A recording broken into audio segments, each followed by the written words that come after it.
देखिए, इकट्ठा करने का बहुत बड़ा वो है। मैं पिछली बार कुछ कहा था आप लोगों से। कहा यह था कि जो चीज़ चल रहा है सृष्टि पर, जो कुछ हो रहा है वो शक्ति की वजह से हो रहा है।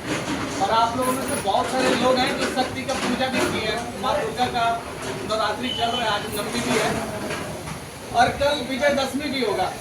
कल विजयदशमी भी है। विजयदशमी हम लोग इसलिए मनाते हैं क्योंकि बुराई पर अच्छाई की जीत है। बुराई पर अच्छाई की जीत की वजह से हम दशहरा मनाते हैं, विजयदशमी मनाते हैं। जब प्रभु श्री राम ने त्रेता युग में ना एक अधर्मी था रावण, जिसको मारा था उन्होंने, तो उस समय से लगभग उस त्रेता युग से ये हमारा दशहरा रामनवमी मनाया जाने लगा, ये दशहरा मनाया जाने लगा। इसमें प्रभु श्री राम जी ने करीब 9 दिनों शक्ति का पूजा किया था। माँ दुर्गे का 9 दिन शक्ति का पूजा किया, तो माँ ने प्रकट हुई और उनको आशीर्वाद दिया, तब जाके उनको शक्ति मिली। तब जाके एक बहुत प्रकर्मी रावण जो था, प्रचंड विद्वान था और बहुत ही शक्तिशाली था, उसको मारने के लिए उन्होंने शक्ति लिया, माँ दुर्गे से शक्ति लिया, तब जाके उन्होंने रावण का वध किया। तो इसीलिए हम विजयदशमी मनाते हैं। कल विजयदशमी है और राम जी ने रावण को मारा था, इस वजह से ये चीज़ें परंपरा में हमारी चलती आ रही है और हम इस चीज़ को मनाते आ रहे हैं। तो माँ ऐसी शक्ति चीज़ है। मैंने आपको बताया था कि माँ हमारी जननी है, सृष्टि की सबसे बड़ा, प्रकृति का सबसे खूबसूरत चीज़ है, जो इंसानों को पैदा करती है और शक्ति देती है, शक्ति देती है और शक्ति देती है। और बोलती भी है कि मेरा बेटा जो है शेर है। क्या बोलती है? अपने बच्चे को बोलती है वो, क्योंकि शक्ति है। वो बोलती है कि मेरा लाल जो है शेर है, मेरा लाल जो है लाखों में एक है। ये बोलती है, शक्ति है वो। इसलिए बोलती है कि माँ ऑलरेडी जो शक्ति होती है, माँ शेर वाली क्यों कहती है? क्योंकि उनका जो सवारी है वो शेर है। और शेर जो है सृष्टि का सबसे हिंसक जानवर है, सबसे हिंसक जानवर है, जिसको वो सवारी करती है। वही शब्द अपने पुत्र के लिए यूज करती है वो, कि बेटा मेरा लाखों में एक है और वो शेर है। तो शेर जो है गरिमा का सूचक है। एक माँ अपने बेटे में ये शक्ति डालती है और कहती है कि बेटा मेरा जो है शेर है। तो शेर जो है गरिमा का सूचक है। और अगर माँ के लिए तो कहा जाए कि माँ तो एक शाकाहारी है, एक मांसाहारी का क्यों किया उन्होंने, सवारी क्यों लिया?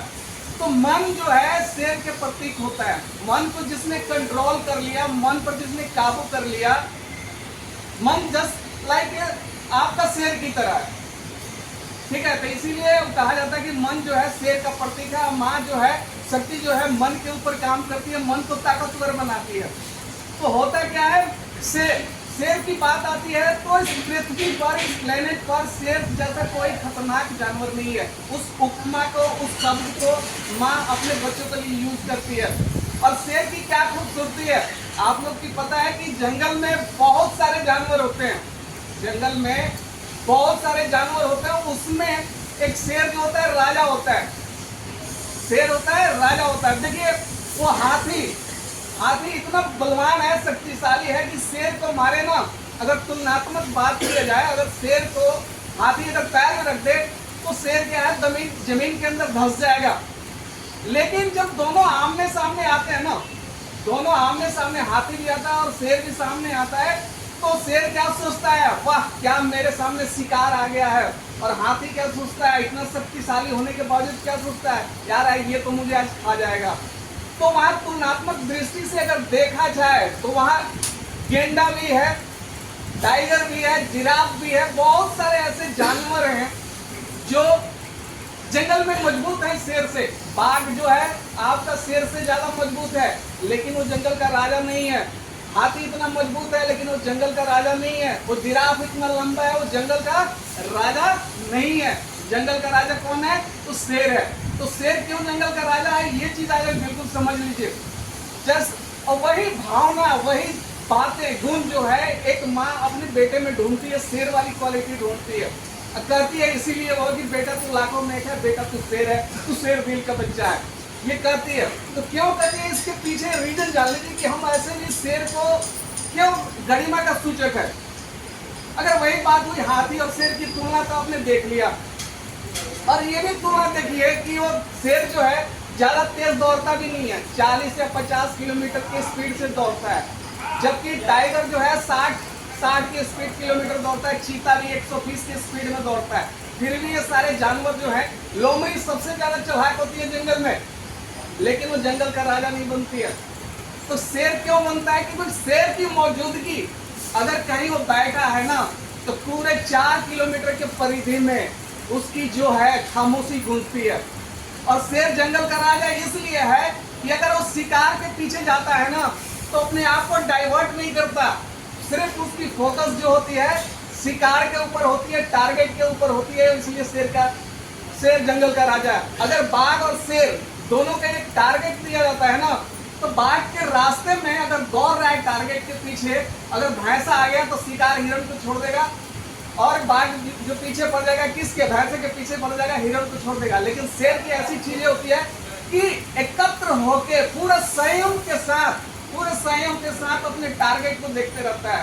और जब दौड़ता है ना, तो वो पीछे बीच में कोई भी आ जाए, उस हिरण से भी अच्छी चीज आ जाए खाने के लिए, लेकिन वो खाता नहीं है।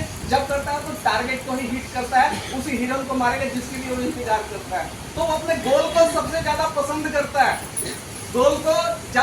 करता है, इसीलिए वो जंगल का राजा बनकर बाघ नहीं बना।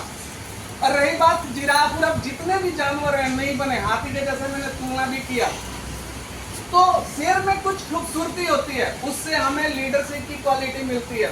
एक बार क्या हुआ कि गधे और बाघ में बात छिड़ गई। गधे ने कहा ये जितनी घास दिख रही है ना, घास ये ब्लू है, नीला घास है। तो बाघ ने कहा ओए तू हमें बेवकूफ बना रहा है, ये घास जो होती है हरी होती है, तू गलत मत समझा मुझे। तो बहस और पड़ गई। तो बाघ ने कहा चलो एक काम करते हैं, शेर महाराज के पास में चलते हैं। तो दोनों शेर के पास जाते हैं। तो बात शेर सुनता है, गधा कहता है कि महाराज ये जो घास है नीली है, मैं कह रहा हूँ नीली है, और बाघ कह रहा है कि नहीं ये हरी है। तो निर्णायक के रूप में शेर जो है डिसीजन लेता है, कहता है एक काम करो, इस बाघ को पहले 5 कोरे लगाया जाए। और गधे को कहता है नहीं तुम ठीक हो, तुम जाओ। उसके बाद क्या होता है, एक मंत्री आता है 5 कोरे लगा देता है, किसको, बाघ को लगा देता है।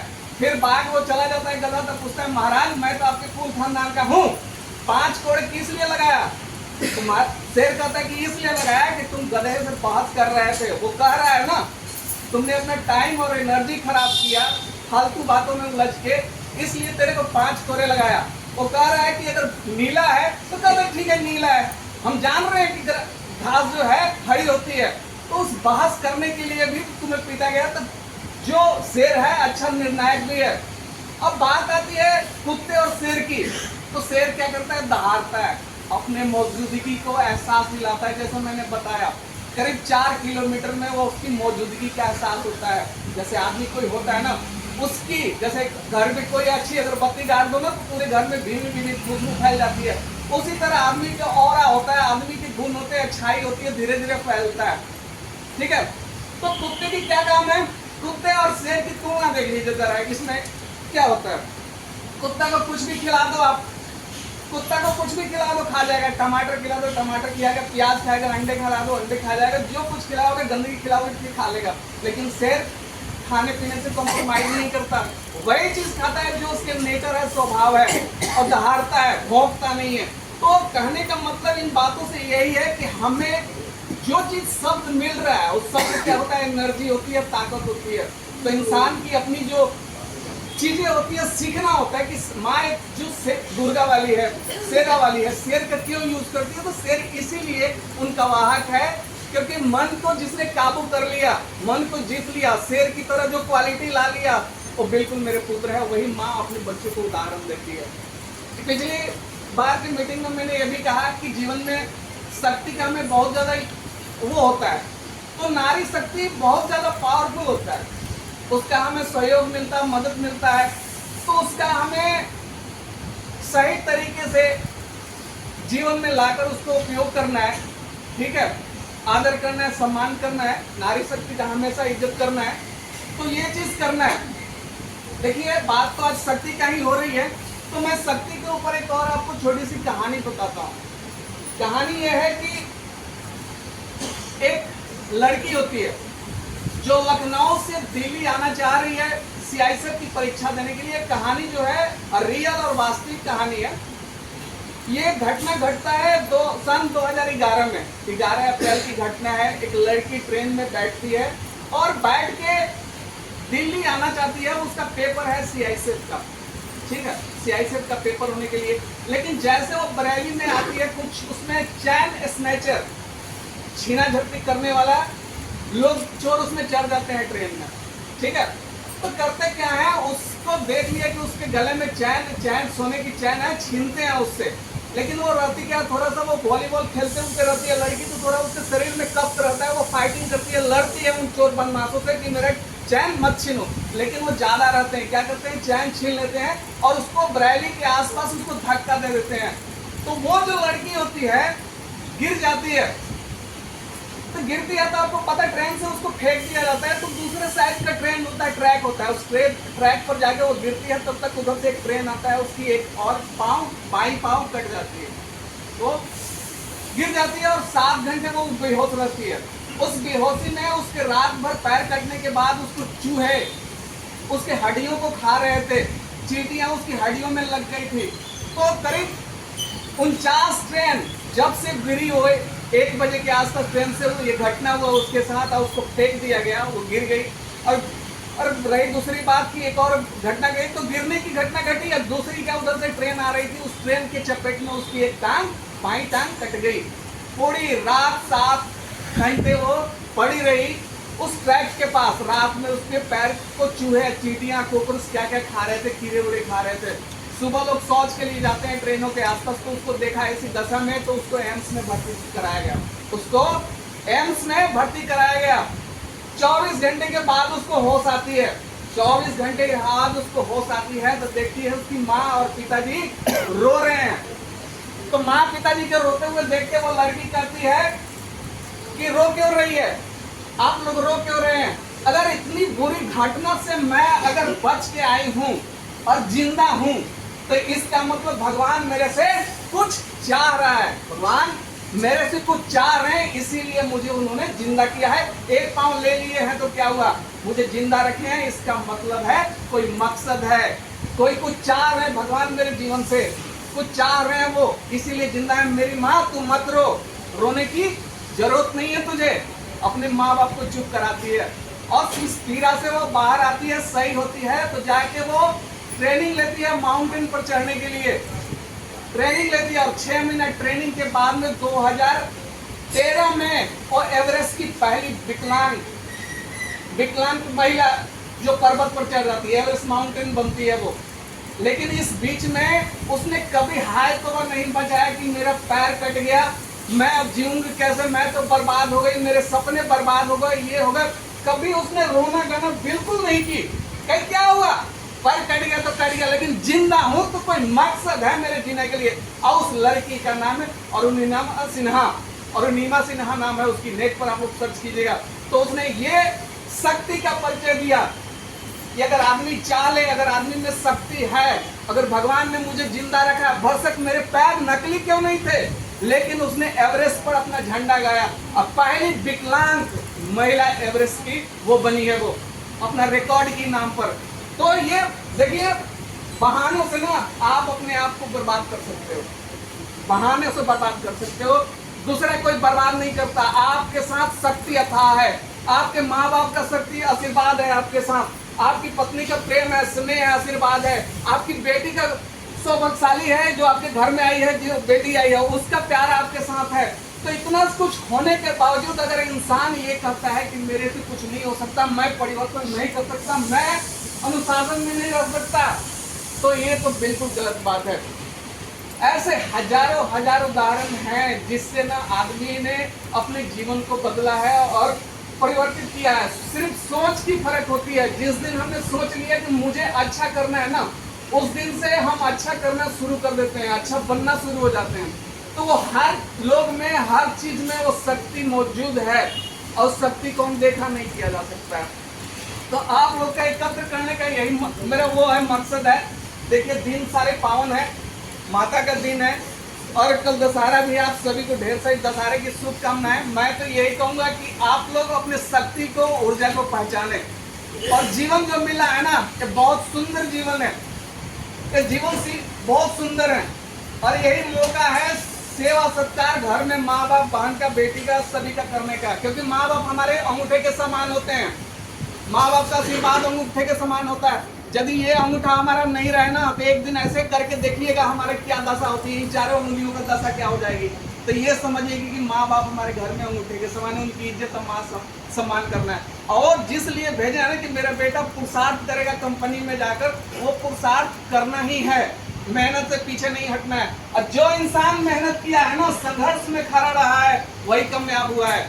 आप लोग को एक चीज और बता दूं, मैं भी आप ही लोग के बीच से हूँ, आप ही लोग जैसा हूँ, आप ही लोग जैसे में से निकला हूँ मैं।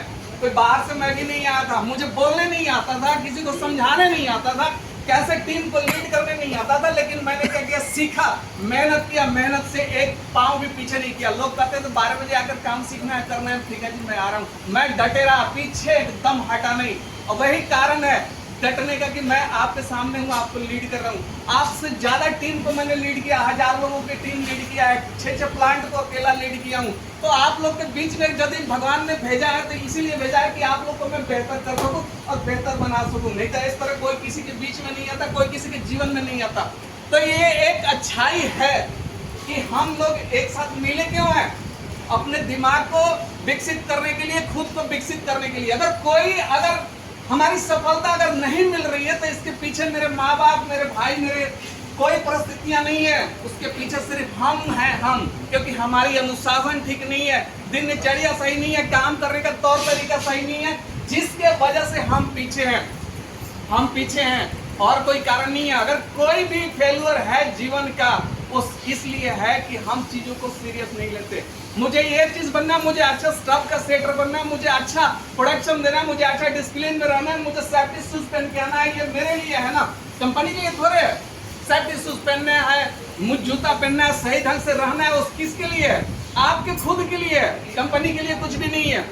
इन चीजों से आप अच्छा बनते हो। अगर आप अच्छा काम करते हो, डिसिप्लिन में रहते हो ना, तो ये सारा चीज ना आपको बेहतर बनाता है। आप अलग तरह से महसूस करोगे, आप में वो शक्ति आना शुरू हो जाती है। कहते हैं ना, जहां पर ध्यान जाता है ना, जहां पर सुधार होता है, जहां पर ध्यान जाता है ना, वो चीज एक्टिव हो जाता है, सक्रिय हो जाता है।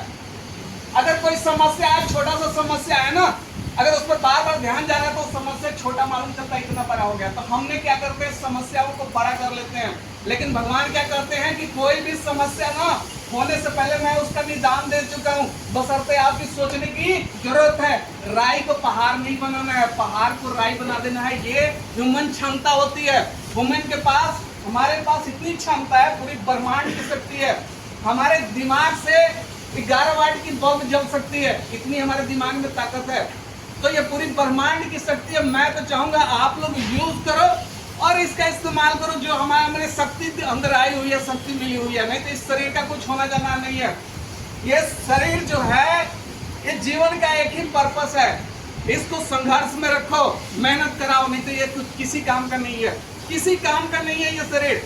जब तक इसमें जीव आत्मा है ना, जो ऊर्जा है, जो शक्ति है, उसका फायदा उठाओ, मेहनत करो, संघर्ष करो, अनुशासन में रहो, देखो सब कुछ बदल जाएगी। हर घर की हर स्थिति बदल जाएगी। घर का आप लीडर बनो यार, समाज का लीडर बनो, देश के लिए कुछ करो, खुद के लिए करो। यही तो समय है। करोगे कब? कोई बाहर से थोड़ा समझाने कोई आएगा नहीं, बाहर से कोई नहीं आने वाला। खुद को बदलना है। सफलता आपके भीतर है, अनुशासन आपके भीतर है। दुनिया की सारी संपत्ति और खजाना जो है आपके पास है, आपका दिमाग है, बाकी दूसरा बाहर कुछ भी नहीं है। क्योंकि जो कुछ भी आज आप धरती पर देख रहे हो ना, ये बिकॉज ऑफ माइंड, इस दिमाग की वजह से है। ये दिमाग की वजह से सब कुछ है। तो मैं तो यही कहूंगा, अपने दिमाग को भरपूर यूज करो। जितना मंथन करोगे उतना दिमाग खुलेगा, जितना शरीर को तपाओगे, संघर्ष करोगे, उतना ही ये चमकेगा। माँ क्या कहती है, बेटा तू हीरा है। तो हीरा आदमी कैसे होता है? घिसेगा तभी तो होगा। हीरा बनने के लिए घिसना पड़ेगा ना खुद को। अब घिसोगे नहीं, बैठे जाके कुर्सी पर बैठ जाओगे।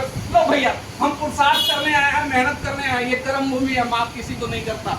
तो कर्म करना है तो सही तरीके से करना। हाँ जी, 8 घंटे, जब तक मेरा शरीर गिर नहीं जाएगा ना, तब तक मैं काम से नहीं हटूंगा।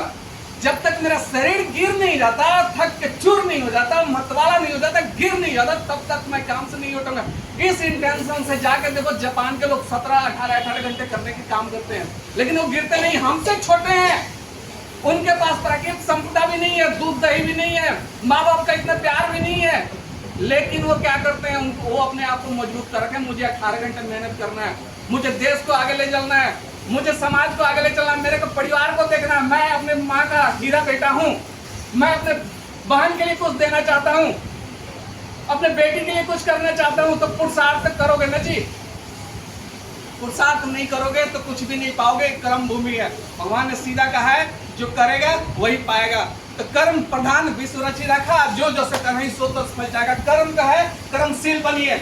जीवन में चुनौतियां परिस्थितियां आती हैं तो जस्ट समझिए कि भगवान का दिया हुआ प्रयोगशाला है। कुछ चुनौतियां आ जाती है, उसको झेलना है। हर हालात, हर समस्या से हम लड़ जाएंगे यदि हमारा नीयत सही है। तो अगर हमारी नीयत सही है, काम करने का इंटेंशन सही है और सही दिशा में हमारी फोकस है ना, तो कोई किसी को पीछे हरा नहीं सकता। देखिए, हम सभी एक ही पर्पस के लिए यहाँ पर आते हैं कि हमारा अनुशासन सही हो, उत्पाद सही हो, हमारा ग्राहक सही हो। इसके लिए सबसे ज्यादा जरूरी है कि हम डिसिप्लिन में रहकर ये सारी चीजें करें और इस संस्था के साथ खुद को बढ़ाएं।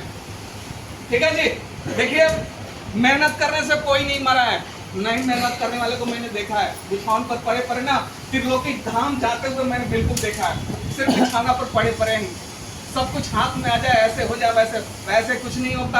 आप जब तक कर्मशील नहीं बनोगे, कर्म नहीं करोगे, मेहनत नहीं करोगे जम के, तब तक कुछ नहीं होगा। मेहनत करने से किसी को कुछ होता नहीं, मेहनत करने से आदमी नहीं करता है। तो मेहनत जो है भगवान का दिया हुआ प्रसाद है, इसको करो, तभी आपकी पुरुषार्थ चमकेगी, आपकी किस्मत चमकेगी।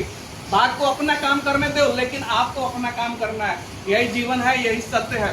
तो मैं इस पावन दिन पर यही कहना चाहता हूँ कि हम सभी को मिलजुल के साथ काम करना है, ढंग से काम करना है, बदलना है हमें अपने सोच को, विचार को, कि हमें और ज्यादा से ज्यादा बेहतर कैसे मैं संस्था में अपना योगदान दे सकता हूँ, दे सकती हूँ, ये चीज सोचना है। ठीक है जी। तो मैं आशा करूंगा मेरी बात आप लोगों को दिमाग में गई होगी, आप लोग मेरी बात को ध्यान से सुने होंगे। आप सभी को मेरे को ध्यान से सुनने के लिए धन्यवाद और आपको कल की विजयदशमी की ढेर सारी शुभकामनाएं। आप लोग स्वस्थ रहें, आबाद रहें, मस्त रहें और जीवन में दिन दूनी रात चौगुनी मेहनत करें। आपके घर परिवार में सब कुशल मंगल रहे, सब लोग रिश्तेदार की सब कुशल मंगल रहे, आपके बाग बगीचे खेत खलियान सदा हरा भरा रहे, फलदार रहे, माल मवेशी आपके द्वार का सदा स्वस्थ रहे, दुधारू रहे। इन सारे दुआओं के साथ, आशीर्वाद के साथ मैं सुजीत श्री आपको सभी को प्रणाम।